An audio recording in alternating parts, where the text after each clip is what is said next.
आज हम curiosity chronicles में आपको एक दिल दहला देने वाली घटना के बारे में बताएंगे जिसने हाल ही में गहरे समुद्र की खोज के इतिहास को हिलाकर रख दिया। जून 2023 में टाइटैनिक के मलबे की खोज पर निकली ओशन गेट टाइटन पनडुब्बी के साथ हुए हादसे में 5 लोगों की जान चली गई। इस दुर्घटना ने पूरी दुनिया को हैरान कर दिया। क्या हुआ? कैसे यह मिशन अचानक मौत का कारण बन गया? चलिए जानते हैं इस हादसे की पूरी सच्चाई। सदियों से अटलांटिक महासागर के नीचे लगभग 3,800 मीटर 12,500 फीट की गहराई में डूबे टाइटैनिक के मलबे ने इतिहासकारों, खोजकर्ताओं और आम जनता का ध्यान खींचा है। 1985 में मलबे की खोज के बाद से इसे करीब से देखने के लिए कई कोशिशें की गई हैं।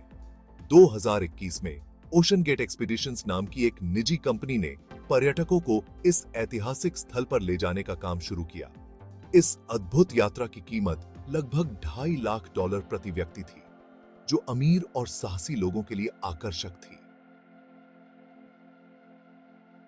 ओशन गेट के सीईओ स्टॉकटन रश ने गहरे समुद्र की खोज को एक नई दिशा देने का सपना देखा था।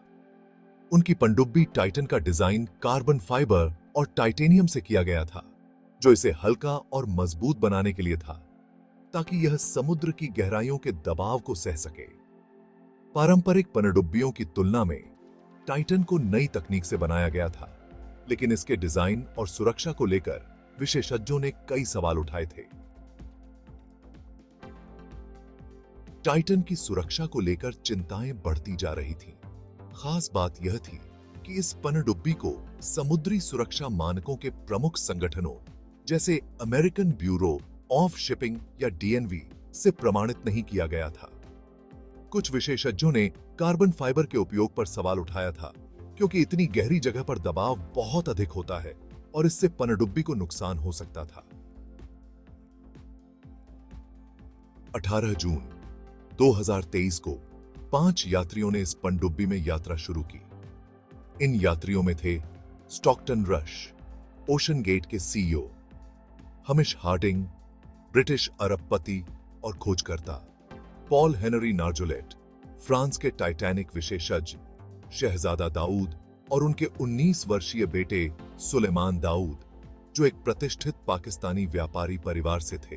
खास बात यह थी कि सुलेमान को इस यात्रा को लेकर शुरू में डर था, लेकिन वो अपने पिता के साथ फादर्स डे पर समय बिताने के लिए राजी हुए। टाइटन ने सुबह लगभग 8 बजे यात्रा शुरू की और यह धीरे धीरे टाइटैनिक के मलबे की ओर बढ़ने लगी, लेकिन करीब 1 घंटे और 45 मिनट बाद पनडुब्बी का संपर्क उसकी सपोर्ट शिप पोलर प्रिंस से टूट गया। पनडुब्बी हर 15 मिनट में सतह से एक सिग्नल भेजती थी, लेकिन आखिरी सिग्नल के बाद कोई संपर्क नहीं हो पाया। शुरुआत में यह आशा की जा रही थी कि शायद टाइटन का संपर्क टूट गया हो, लेकिन वो सही सलामत हो। दुनिया भर से खोज और बचाव दल तैनात कर दिए गए। बचाव दल ने पनडुब्बी को खोजने के लिए 96 घंटे का समय तय किया, क्योंकि यही ऑक्सीजन की मात्रा टाइटन के अंदर मौजूद थी। 22 जून को खोजी दल ने टाइटैनिक के मलबे के पास मलबे का एक ढेर पाया। यह मलबा टाइटन की प्रेशर हुल के टुकड़ों का था, जो इस बात की पुष्टि करता था कि पनडुब्बी का विस्फोट हुआ था। विशेषज्ञों के अनुसार टाइटन इतनी गहराई पर मौजूद दबाव को सहन नहीं कर पाई। इस गहराई पर पानी का दबाव सामान्य समुद्री सतह के दबाव से 370 गुना अधिक होता है। इसका मतलब है कि पनडुब्बी को 5,500 पाउंड प्रति वर्ग इंच से भी अधिक दबाव का सामना करना पड़ा, जो टाइटन की कार्बन फाइबर और टाइटेनियम की बॉडी सहन नहीं कर पाई और पल भर में बिखर गई। विस्फोट इतनी तेजी से हुआ कि पनडुब्बी में मौजूद लोगों को बचने का मौका भी नहीं मिला। जांच से पता चला कि ओशन गेट ने टाइटन के निर्माण में सुरक्षा मानकों को गंभीरता से नहीं लिया था। दुर्घटना के बाद यह भी पता चला कि ओशन गेट के पूर्व कर्मचारी पहले ही चेतावनी दे चुके थे कि पनडुब्बी के डिजाइन में सुरक्षा को लेकर खामियां हैं। डेविड लॉकरिज, जो ओशन गेट में समुद्री अभियानों के निदेशक थे, ने 2018 में ही चिंता जताई थी कि टाइटन की हुल सुरक्षित नहीं थी। इस त्रासदी ने गहरे समुद्र की खोज के क्षेत्र में बड़े सवाल खड़े कर दिए हैं। ओशन गेट की लापरवाही ने 5 बहुमूल्य जानें ले लीं और इस घटना ने समुद्री पर्यटन और गहरे समुद्र की खोज में नए सख्त नियमों की मांग को जन्म दिया है। यह हादसा हमें याद दिलाता है कि विज्ञान और तकनीक की सीमाओं को पार करने की इंसानी जिज्ञासा कभी नहीं रुकती, लेकिन इसके साथ जोखिम भी बढ़ते हैं। आज हमने गहरे समुद्र में छिपे खतरों को देखा, जहां जरा सी चूक भी जानलेवा हो सकती है।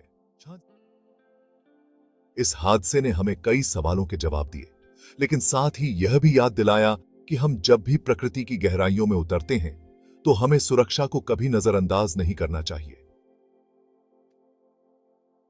अगर आपको यह कहानी पसंद आई, तो हमारे चैनल को सब्सक्राइब करना न भूलें और अपनी राय कमेंट में जरूर साझा करें।